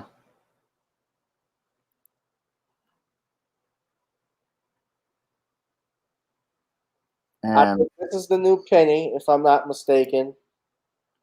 And there's supposed to also be another, what they call trendsetter and non-conforming, which I know what they mean by that. And Magic Johnson's son, E.J. Johnson, is going to be voicing that character. Another reason why I'm glad I did not buy Disney Plus. You know, I even noticed even in Disney Plus when I watched the Mighty Ducks new I've watched the Mighty Ducks new, was it the Game Changers of its new series? They actually have a 10-year-old boy. I can't remember what the last episode of it was, but this 10-year-old boy was talking about getting out of the friend zone. And I didn't know what they were talking about at first. He's got to be 10 or 12. But then he said, yeah, I'm trying to get Billy to like me. Or whoever the kid was. It was another boy. He was trying to get to like him. And he got upset. I saw this with my own eyes, though.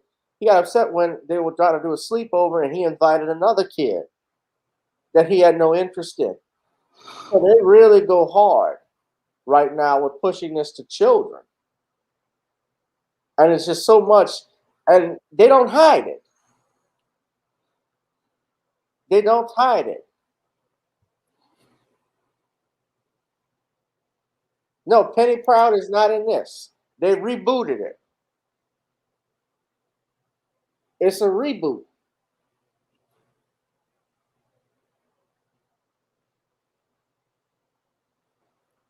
Yeah, that's another one of Disney's woke programs.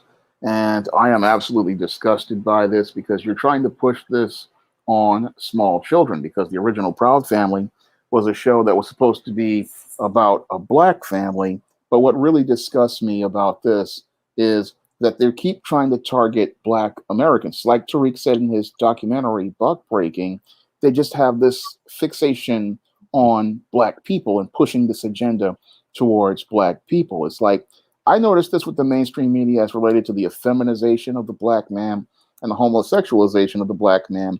And this show right here is an escalation of this agenda to try to homosexualize black men and try to get black children to buy into this sexually deviant lifestyle. So this is again all about social engineering because again, if you wanted to do a gay show, I noticed that they never have a white on white gay show.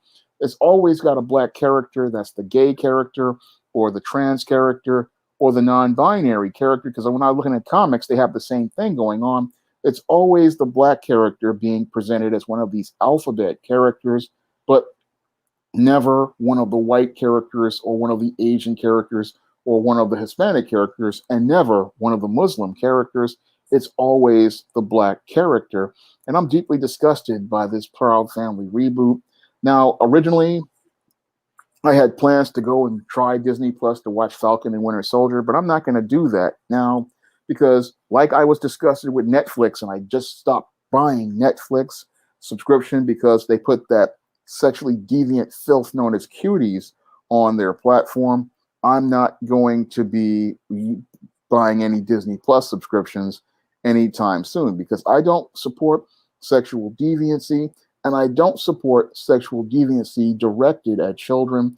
And I notice with Disney's so-called diversity, it's always a black character being made an alphabet character where it's passively all about so-called diversity, but aggressively it's an attack on black sexuality.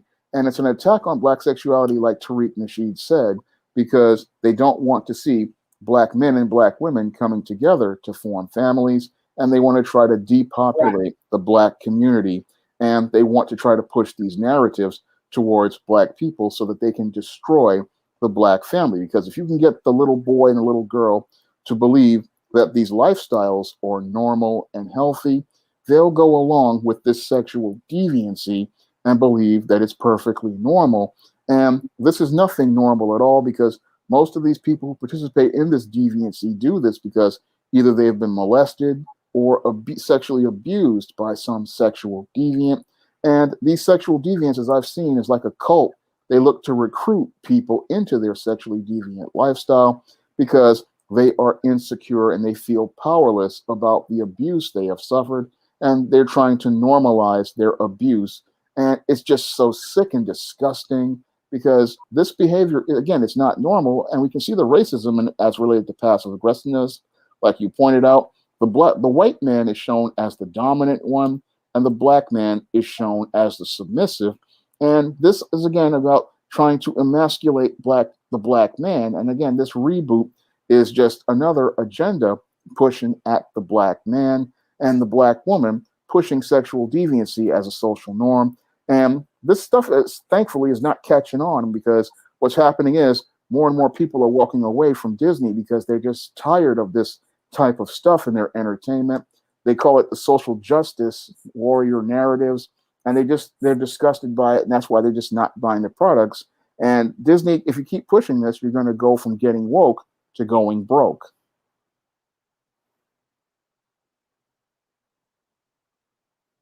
Yeah, I'm just disgusted by what I've seen here. And what I got on the screen here, they officially debuted Lando Calrissian as an LGBTQ character.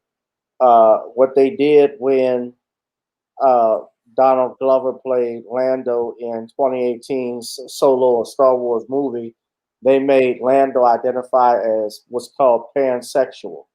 And pansexual just means, my understanding is that, again, we're dealing with terms. It means it's somebody that just likes whatever, right? Likes anything.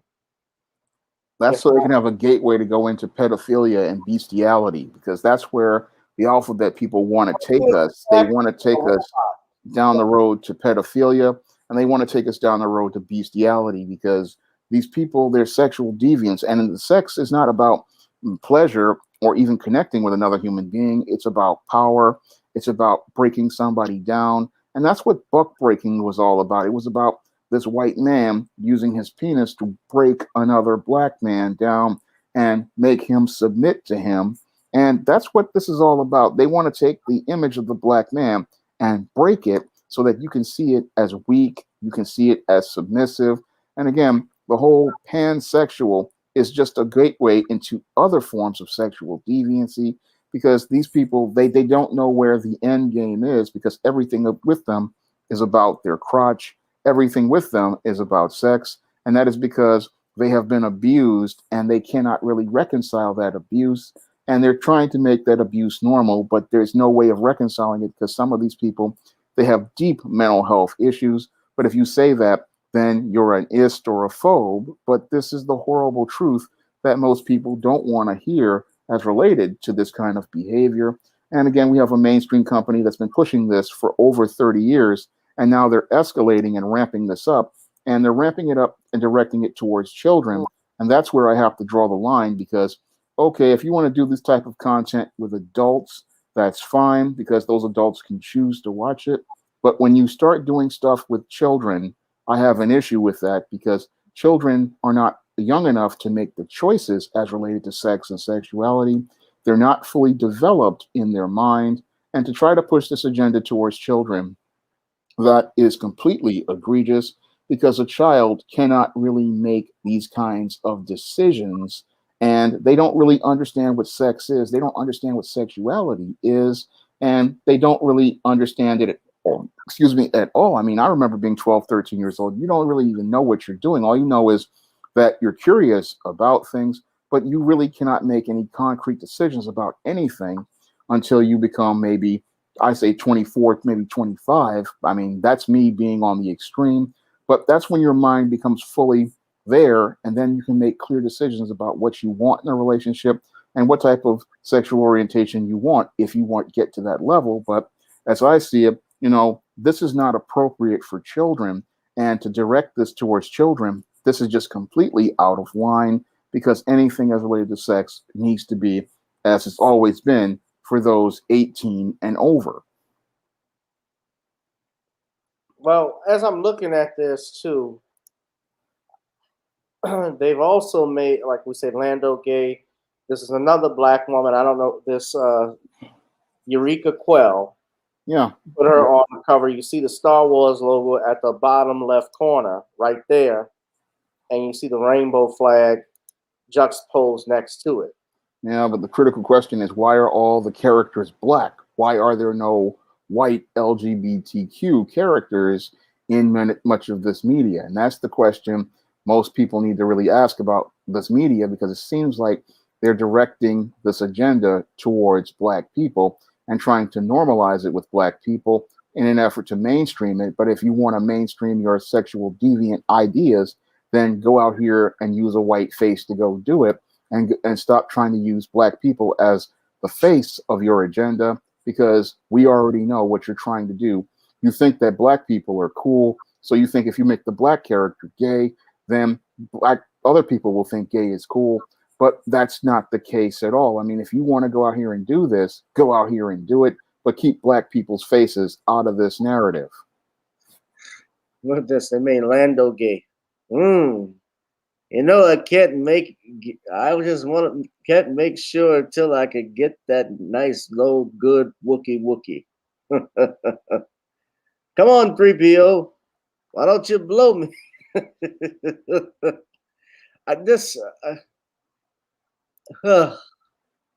It's just sick. It's just absolutely sick. I've heard stories about Billy D from Judge Joe Brown, because he said stuff about him in the past. But for us, especially kids that grew up in the 80s and 90s, especially growing up around Billy D. Williams in the 70s, he was the ladies' man.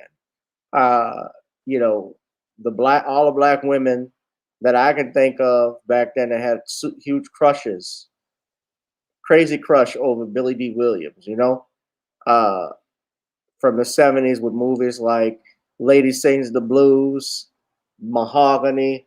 Then he had, obviously, Star Wars was his biggest film that he did, Empire Strikes Back.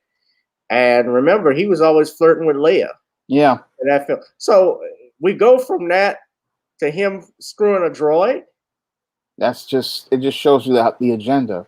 They're pushing an agenda because they want to make, again, this cool. So they think if I make the black person do this, it'll be cool. And it's also about depopulation and emasculating the black man. So there's an agenda to destroy the image of black manhood and black sexuality here. And this is just, it's just disgusting to see this and see this targeted at small children. I mean, these characters should stay what they were, but they want to continue to push their agenda, and that's why people are pushing away from Star Wars, and they're also pushing away from platforms like science fiction, fantasy, and the comic book industry, because people just don't want to see this stuff, and they want nothing to do with this kind of content. Go look up National Security Memorandum 2000 that was written by your Henry Kissinger, and you all will see when he talked about how the populations of certain countries like Egypt, like Colombia, also he mentioned a few other nations, how Brazil, I believe, also how their numbers are increasing and how they needed to shrink the population.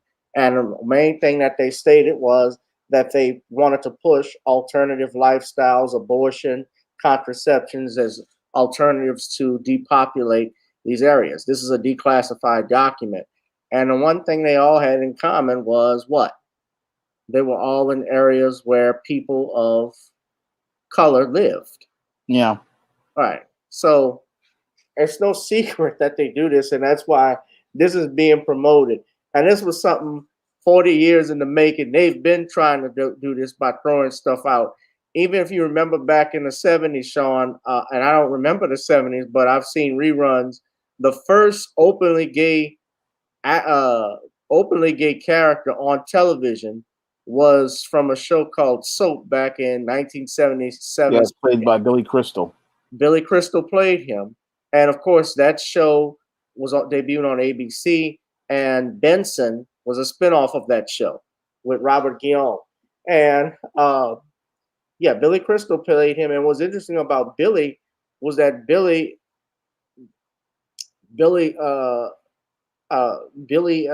Crystal even said that a lot of the stuff that they show now today, the gay community, he actually said this and caught flack. He said a lot of it is too much. He said all of it is too much compared to what he was doing back then, what they did back then. He says they go too far with it. And they tried to throw him under the bus. He said that, I think, like a few years back. Yeah, but he's right. It is too much. And the thing is that when you're dealing with members of the alphabet community, they just don't know where the line is because they don't know what the concept of boundary are.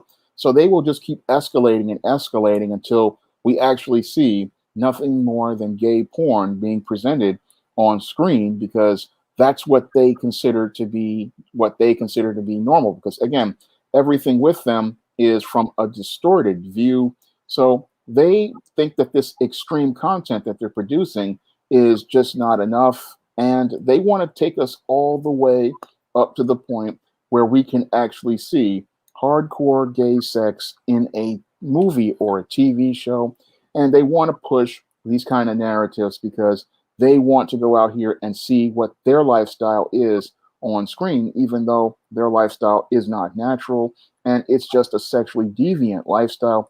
These people, again, everything is about sex with them because sex is power, sex is control, and they need to have sex in front of them all the time because, again, they're coming from that distorted reality from an abused perspective. So they're never going to be satisfied until they get to the point where we're basically watching gay porn in every TV show and every movie, because these people, they live on the extreme and they don't know where the line is. I mean, you've had gay characters in movies and TV shows and comic books and books for years, But these people, they don't want to stop until they see the genitals and the nudity, because that's what they consider to be the point where they consider there. And even after they get to that point, because everything is about sex and power, they will just keep escalating because everything is about sex with them, and they can't stop because it's something in their head that has them chasing sex all the time. Yeah, well, it's a revival. I see you told me it's a revival. Computer robots, but still, it's sick. I don't care, revival or not. I'm not watching this crap. No, I'm like I said, I'm not spending any money on Disney Plus now that I hear what they're putting out there. I mean, my money's staying in my pocket. The only way these guys can be dealt with, and as related to this kind of content, is you just don't support this content. I mean, if it means that you miss out on other shows on Netflix or your Disney Plus, then you miss out on them. But you have to send a message that this kind of content, if you don't like it, you're just not going to support the platform, and let them know, look, you've gone too far. This content is disgusting, and I'm not going to buy your platform service if you continue to host content like that.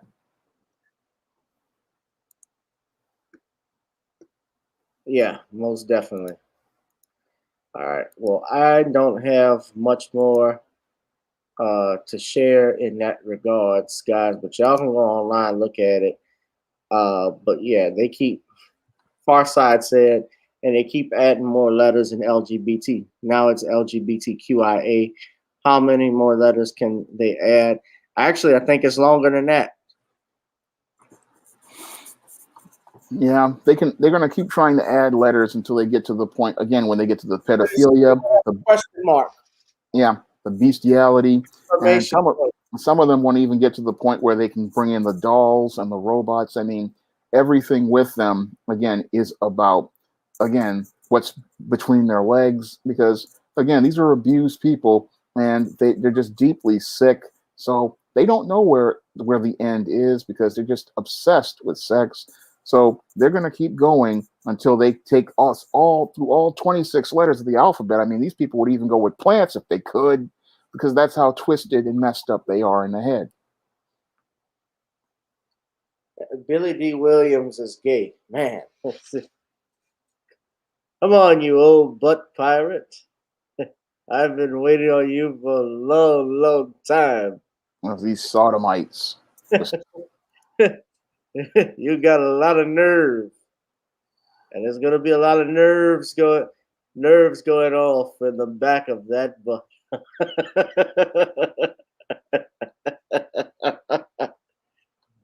I'm gonna fuck the shit out of you, Han, but first I gotta have a code 45.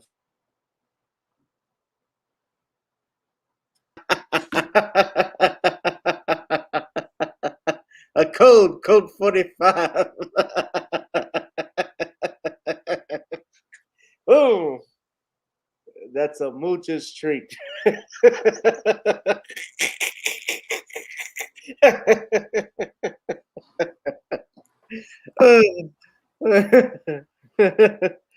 They messing with the stream. Yeah, but Billy D was Lando Calrissian, when Donald Glover played him, he played him as pansexual. And so that's where that came from. So all right, Shawn. Well, I didn't have much more, man, to say. I appreciate you coming in, but let me just look at this picture one last time, guys. I want y'all to look at it because I just talked about this. It's basically saying somebody's ass is getting stretched.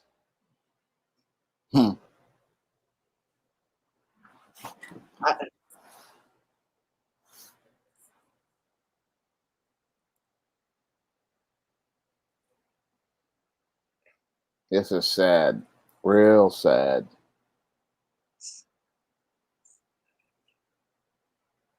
All right.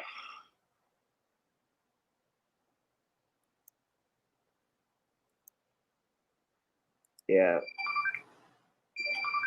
Yeah, they are a mob. They are just like them. They're just like they try to bully people and force people to do things their way. But if when people start to realize they're only 1% of the population, that's when people start to realize I don't have to do things your way.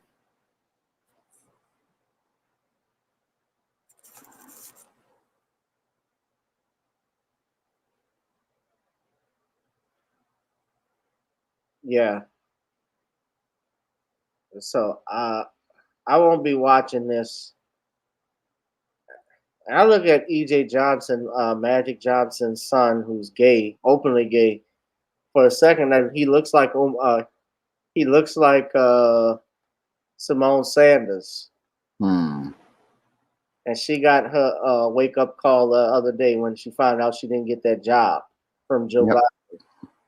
Well, that's what happens to bootlicks. Once you've outlived your usefulness, they get rid of you.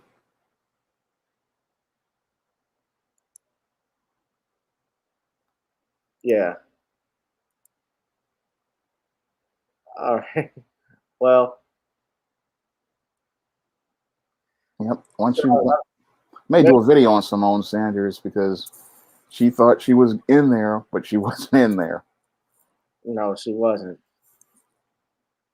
Yeah, that's Magic Johnson's son. And let's see Simone Sanders.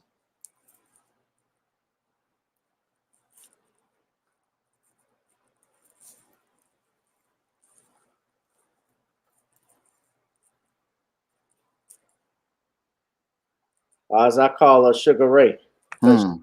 She tackled that protester like Ray Lewis. Looked like a dude. And for all that bootlicking, she got nothing but a boot in the backside. Her lining is better than mine. It's on game. It's on fleek. Look at that. They even put the part in it.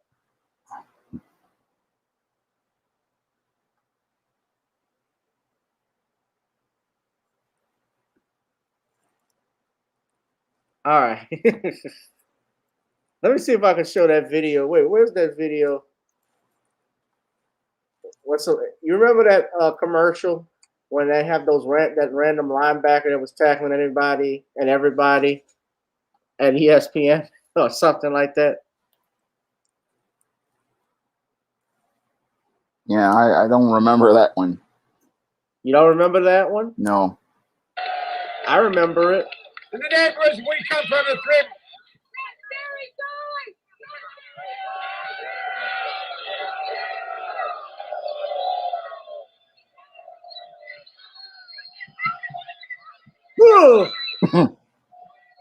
There's another masculine middle linebacking. You're messing this up for me. Well, let's say we're gonna go. Look. Yeah, this was it here. I'm for Terry Tate. That's it. When we asked Reebok to send us Terry Tate, some people thought we were crazy. But I'm a firm believer in paradigm breaking, outside the box thinking. Hey, buddy. Break was over 15 minutes ago, Mitch. And since Terry's been with us, our productivity has gone up 46%. We're getting more from our employees than ever. There you go, before. Simone. You know you need a cover sheet on your TPS reports, Richard. That ain't new, baby. Hey, Janice. But what's really impressed me is how Terry's become part of the Felcher family. Yeah, baby. He fits right in here. That's a long distance call, Doug. To be honest, I wish Reebok sent us 10 Terry Tates. You want to play game scene? Well, when it's game time, it's pain time, baby.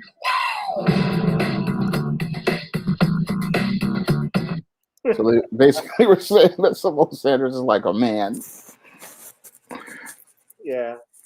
And that commercial was really sad because you could see the black brute narrative and you could see the minute where he was lusting after the white woman and beating up people.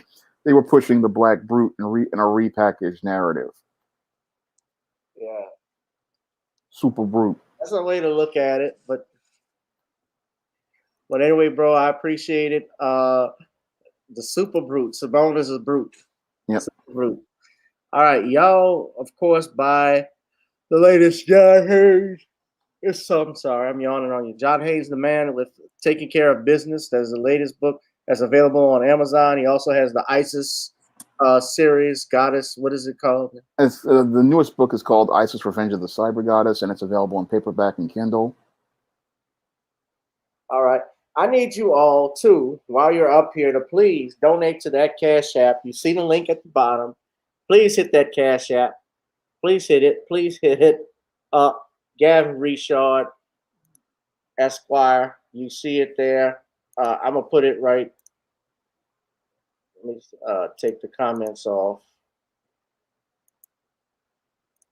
Y'all see my name. That's my Cash App right there if you'd like to donate to the channel.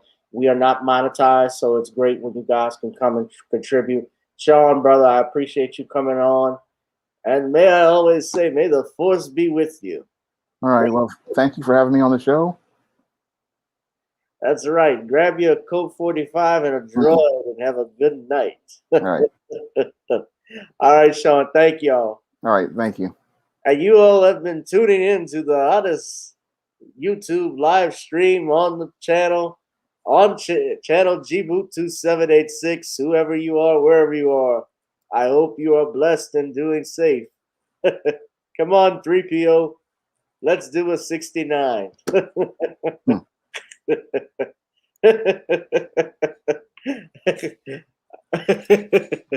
I'll see you later. All right, guys. I'm sorry. I have to make fun of that.